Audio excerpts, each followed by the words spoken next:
Öncelikle bu programı düzenleyen Şanlıurfa Belediye Başkanımıza, ekibine teşekkür ediyorum. Sizlere coşkunuzdan dolayı teşekkür ediyorum.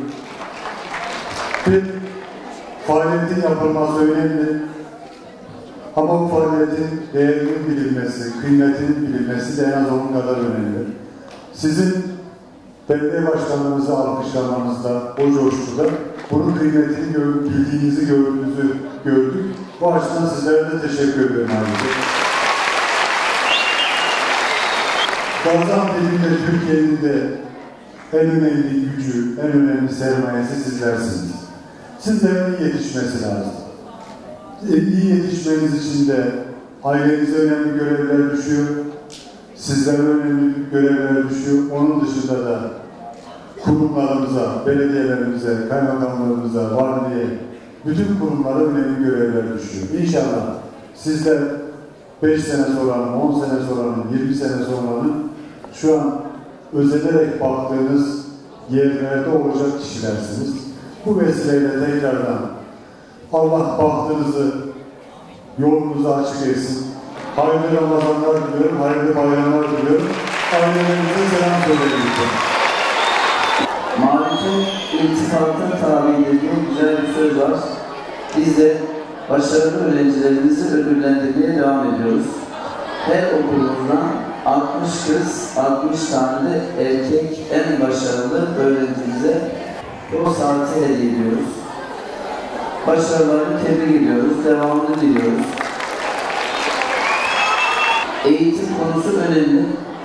Dinimizin ilk emri oku. Beşikten mezara kadar okumaya, öğrenmeye devam edeceğiz.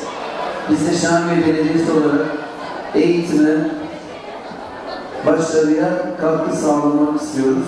Bu anlamda belediye olarak 4 tane okul yaptık. Sizlerin hizmetine sunduk. Yine okul yerlerinin, arazilerin, arsaların temin noktasında milli eğitime yardımcı oluyoruz. 3 tane millet kıraathanesi açtık.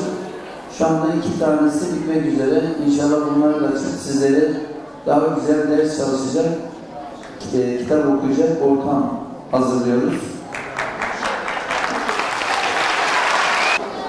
Elbette spor önemli. Sayın Valimiz de bu konuda çok hassas. Hem eğitim konusunda hem spor konusunda.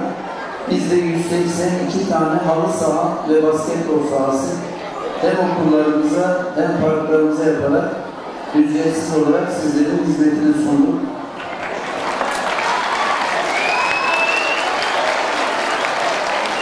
Yine her yıl karne hediyesi olarak 2 yıldan beri yapıyoruz, bu yıl da yapacağız. Spor ayakkabısı sizlere karne hediyesi olarak hediye ediyoruz. Buradaki amacımız hem başarıyı ödüllendirmek hem de sizleri spora teşvik etmek. Ben Sayın Valime de katılımlarından dolayı Sayın Kaymakam'a çok teşekkür ediyorum.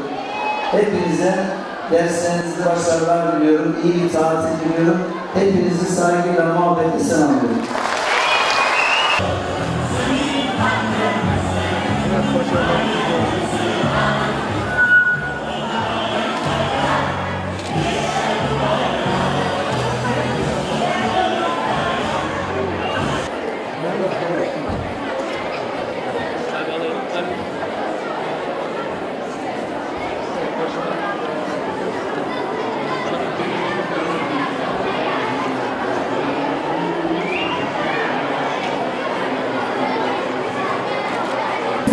Aracı olduğu için bir ikram. Bir saklanabilir bir hediye olduğu için ama en önemlisi aldılar. Hayatlarında güzel bir anı bıraktıkları için kendilerine teşekkür ediyoruz.